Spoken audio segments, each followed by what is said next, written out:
When I was younger, my parents struggled to put me into a private school, and they wanted a better future for me. And when my parents divorced, my mom couldn't afford it anymore. And she went to the school and said she couldn't afford it, but they let me stay, and she worked her butt off in the kitchen to let me go to that school.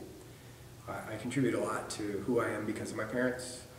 My dad would tell me I could be the President of the United States if I wanted to be, and I actually believed it.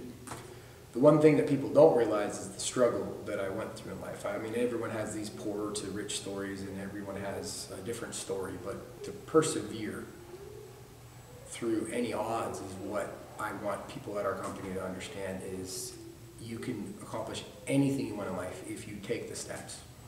When I was a kid, I was told it takes money to make money.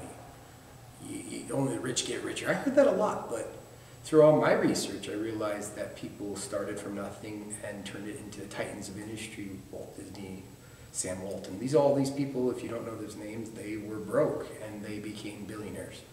So I believed it was possible. I value what my family time with my daughter, and one person I contribute is Dave Thomas.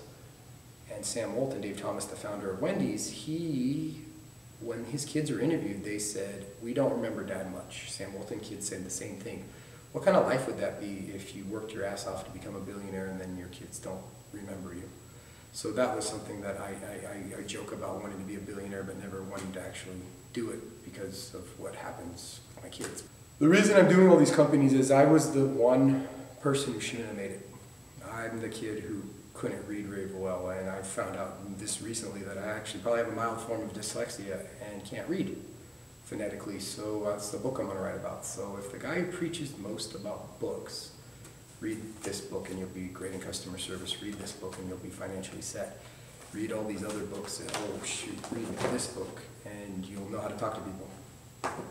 6 years ago I was fat, depressed, my dad had passed away, and my divorce was going on. So all this stuff happened to me, and I made a point.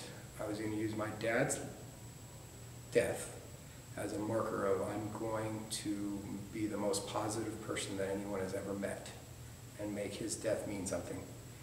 And that's what I've been able to accomplish in the last 5-6 years of my life, is going from being overweight, reading a book and losing weight, reading a book and getting more friends, reading a book and helping people, and all this the whole time struggling with my own internal things of not knowing how to read very well. And if I could do it, I think literally anyone can do it. So there's a lot of jokes I make about, oh, Will comes in with these dreams and then it happens. It's because, like Walt Disney said, if you can dream it, you can do it. And if you really want it, you can have it in life. And I really believe the American dream is alive for those who don't believe it's alive. They just haven't tried. They're just too busy making excuses. And while the rest of the world's making excuses, I'm just reading about it and seeing what others have done. And I copy it and do it, and it works.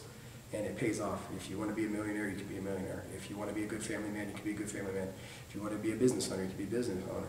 If you want to be broke and blame everyone else of why you're in that situation, you will never get out of it. So life is what you make of it, and I'm going to make everyone in my company that I found have the best experience they could ever have, so that they will know what it's like to dream big and accomplish it. So never stop dreaming, because dreams do come true if you actually work for it.